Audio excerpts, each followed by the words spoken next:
Hello everyone, কেমন আছো তোমরা সবাই? আশা করি তোমরা সকলে ভালো আছো। চলো আজকে ভাবলাম তোমাদের সঙ্গে একটা রেসিপি শেয়ার করা যাক। এই রেসিপিটা আমি আমার ছেলে মেয়েদের স্কুলের টিফিনে প্রায় দিয়ে থাকি। এই রেসিপিটার নাম হলো চিলা। যদিও এটা নতুন কিছু না, তবু ভাবলাম চলো তোমাদের সঙ্গে শেয়ার করাই যেতে পারে। এই চিলা বানানোর জন্য যা যা সবজি লাগে আমি তো সব কুচি করে কেটে নিয়েছি। তোমাদের বাড়িতে যদি সব রকম সবজি নাও থাকে তাতেও কোনো অসুবিধা হবে না, যার বাড়িতে যতটুকুনি সবজি থাকবে সেগুলো দিয়েই বানানো যাবে। এবার আমি একটা ডেচকি নিয়েছি, তোমরা যে কোনো পাত্র নিতে পারো।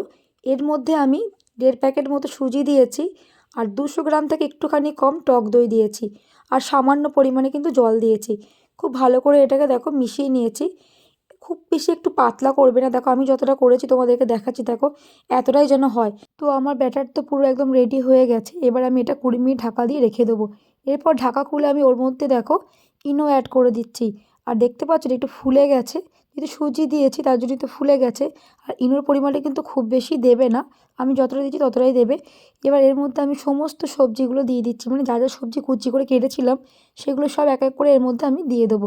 তো দেখো আমার সব সবজিগুলো দেওয়া হয়ে গেছে। এবারে একটা হাতার সাহায্যে খুব ভালো করে সব কিছু একদম মেখে নিতে হবে। যেমন করে আমি দেখো মেখে নিচ্ছি। ব্যাটার একদম রেডি হয়ে গেছে।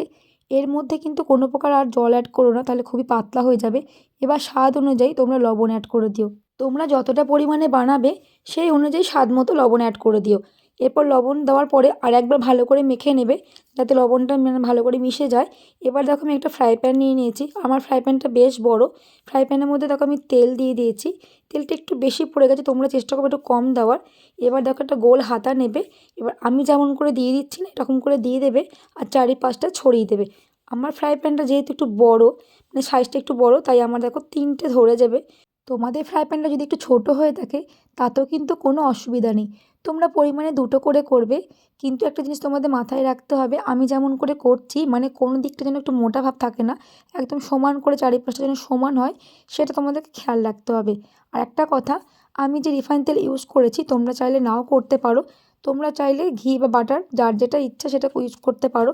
আমি নর্মালি কিন্তু বাটারই ইউজ করি।